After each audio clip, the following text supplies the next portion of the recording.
it's Michael Douglas. Welcome to another quick take here on Dr. Pundit. And this one is, well, how Elton John or when Elton John became Elton John. You know, the lore behind musicians' stage names is something that's always infatuated the music community. And sometimes the backstories behind them are intense, meaningful, and they provide a lot of insight into who that artist was as a person. Now, on the other hand, sometimes they're just simple and are inspired by things that are completely arbitrary.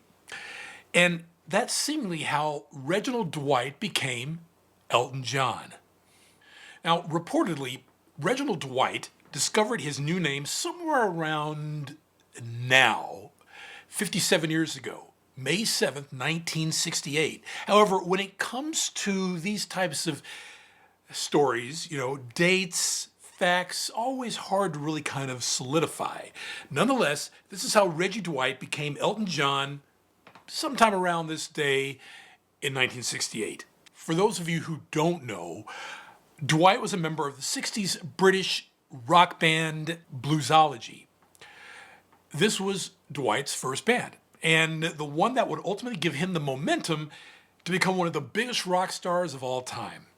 Also, if it wasn't for members Elton Dean and Long John Baldry, get the picture, then Dwight would have never found the name Elton John, or they could have had much scarier names like Arnold Smithy and Hunter Baker, something like that.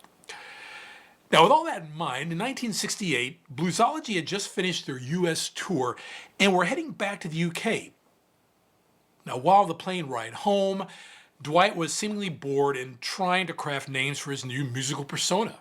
Yes, he was developing it as far as early as 1968, before he really broke through in this country a couple years later. Now, that being so, he looked to his bandmates, Elton and John, and thought, wow, okay, there's something here. Dwight asked both men if he could use their names to create his own.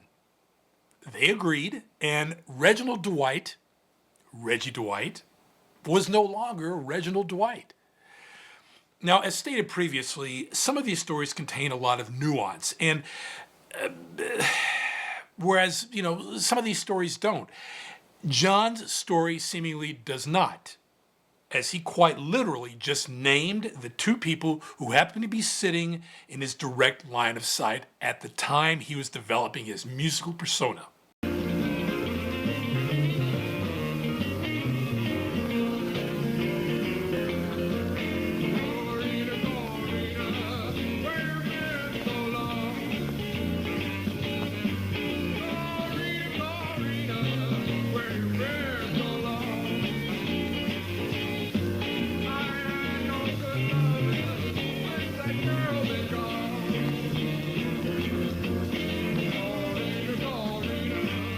After years of using the name as a pseudonym, the singer made Elton John his official legal government name in 1972.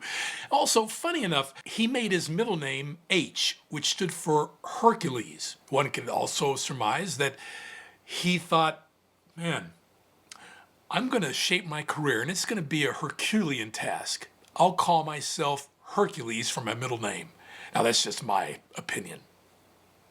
The backstory behind how John found his name is not epic by any stretch. I guess that's why I'm talking about it now. It's not even all that exciting. Regardless, it's not all about how you get the name, but what you make of it. And this is a great example. Needless to say, Elton John did just that after he released his debut album, Empty Sky, 1 year later in 1969. Michael Douglas here on Dr. Pundit. Please stay tuned for further full-length episodes right here on the channel. See you then.